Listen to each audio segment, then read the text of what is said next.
Hello बच्चों, आपका स्वागत है हमारे चैनल स्टडी विद प्रेम में। और आज के इस वीडियो में हम क्लास 6 इंग्लिश के चैप्टर नंबर 6B जो आपके पोएम सेक्शन का है, जिसका नाम है पेपर बोट्स, और इस वीडियो में इसके सारे क्वेश्चन और आंसर को देखने वाले हैं।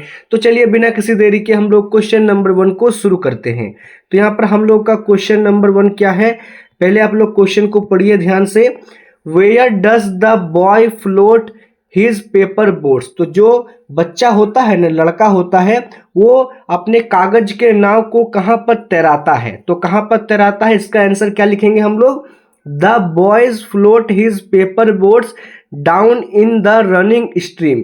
तो जो लड़का होता है, लड़का बहती नदी में कागज की नाव को तैरा रहा था। कहाँ पर, रनिंग स्ट्रीम। रनिंग स्ट्रीम का अर्थ होता है बहती नदी।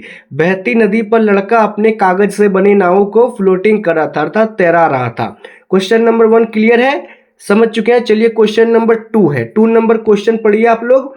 Why does he write his name on the paper boat. तो जो लड़का होता है ना, वो पेपर बोट में अपना नाम लिख देता है। तो अपना नाम वो किस कारण से लिखता है, इसका भी आंसर देखेंगे हम लोग। He write his name on the paper boat so that anyone in strange land will find them and will know who is he.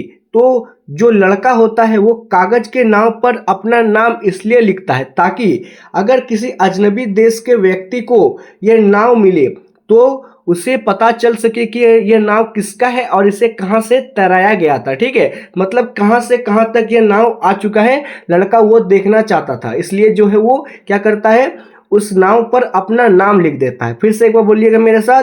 He rights his name on the paper boats. लड़का नाम लिखता है किस लिए, कि लोग उसे पहचान सके कि यह नाव किसने भेजा है। ठीक है, क्वेश्चन नंबर 2 क्लियर हो गया। चलिए हम लोग क्वेश्चन नंबर 3 की ओर आगे बढ़ेंगे। पढ़िए पहले क्वेश्चन नंबर 3 को। विच flower does he put in his paper boat. तो जो पेपर बोट लड़का बनाता है उसमें वो कौन से फ्लावर्स को पेपर बोट में डाल देता है। तो कौन से फ्लावर होते हैं वो, इसका आंसर क्या लिखिएगा। इसका आंसर होगा ही पुट्स शिवली। कौन सा फूल देता है वो, shiuli flower in the paper boats.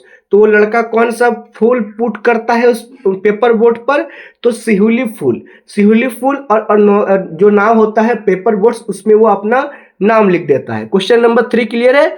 चलिए क्वेश्चन नंबर 4 है।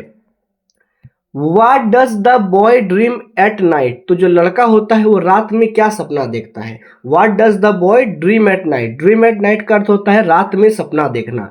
क्या सपना देखता है, इसका आंसर देखेंगे हम लोग। The boys dream at night that his paper boat float on and on under the midnight star। तो लड़का रात में सपना देखता है कि उसकी कागज की नाव आधी रात में तारों के नीचे तैर रही है। सपना देखिए क्या सपना देखता है। सपना भी बहुत अजीब है कि उसका जो नाव बनाया था उसने, जिसको उसने नदी में बहाया था, उस सपने में देखता है कि वो नाव तारों के नीचे तैर रहा है, तारों के बीच में तैरता रहता है। The fears of sleep and sealing in then and the leading in their baskets full of dream। नींद में परियों उनके नाव पे तैर थी। क्या नींद की परियां उनके तैर रही थी और सपनों से भरी उनकी टोकरियां उनका नेतृत्व कर रही थी। जो फियरिस का अर्थ होता है परियां। ठीक है, of sleep are sailing in them. जो परियां है उसके नाव पर तैर रही है, उसके नाव पर चढ़ी हुई है। And leading their baskets full of dream. और इसका जो सपने की टोकरियां हैं उसका सपना पूरा भरा हुआ है। ठीक है, क्वेश्चन नंबर 4 भी क्लियर है, समझ चुके हैं। और जो इस चैप्टर नंबर 6 था ना, इसके सारे क्वेश्चन आंसर को हम लोग देख चुके हैं जो आपके एग्जाम के लिए इंपॉर्टेंट थे। उम्मीद है आपको वीडियो पसंद आया होगा। अगर आपको ये वीडियो पसंद आए तो आप इस वीडियो को लाइक कीजिए, हमारे चैनल को सब्सक्राइब कीजिए। मिलते हैं आपके साथ किसी नेक्स्ट वीडियो में। जय हिंद, जय भारत।